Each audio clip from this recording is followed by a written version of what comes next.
Magawa ang guhit ng para sa akin. Pagdala ay nakipagsama na rin. Sa mga magulat ang pinagulat kaya naman check saga.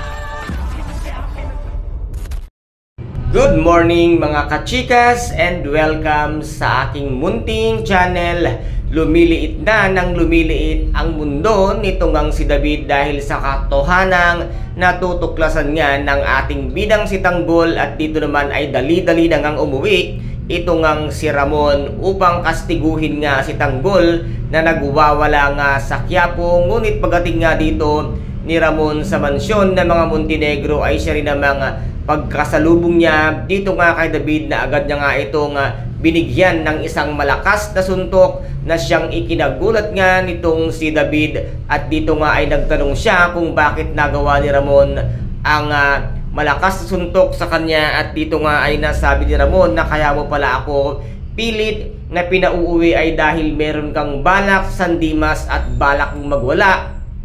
At ngayon ay dapat ko nang putulin ang sungay mo at hindi mo na dapat ulitin pa ang iyong mga ginawa. Kung kaya't dito ay napaisip nga ang peking Tanggol sa mansyon ng mga Montenegro na maaaring nandoon nga si Tanggol at nagwawala nga ito. Kung kaya't dito nga ay mapapaisip nga itong si David at sasabihin niya sa kanyang sarili na kailangan niya nang gumawa ng paraan para nga hindi na malaman ni Tanggol ang katotohanan na siya ay peking Tanggol lamang na nasa mansyon ng mga Montenegro. At ngayon ay palihim na aalis itong si David upang puntahan ang kanyang tatay. Ngunit isang malaking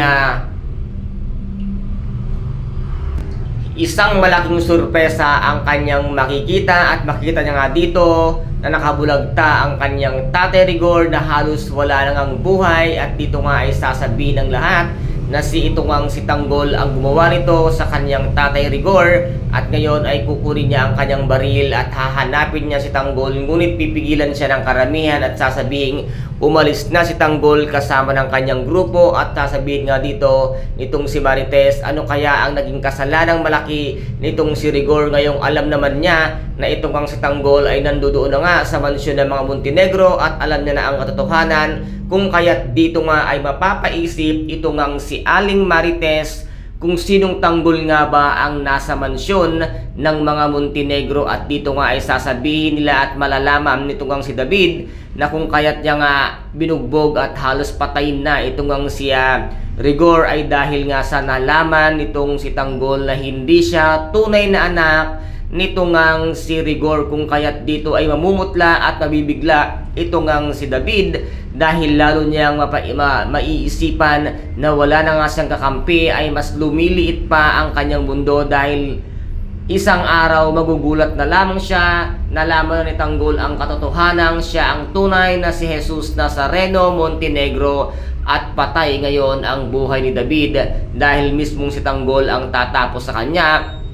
At si Tanggol mismo ang babawi ng lahat ng nasa kanya ngayon dahil si Tanggol ang tunay na nagmamay-ari at tagapagmana ng mga Montenegro. Kaya guys, ito po ang ating pakaaabangan sa mga susunod na episode, ang kapanapanabik na kaganapan dito nga sa FPJ ang Batang Quiapo. At kung nagustuhan po ninyo ang aking videos for today, paki-subscribe na lamang po ng aking channel, paki-like and share para maging update kayo sa lahat ng gagawin kong videos.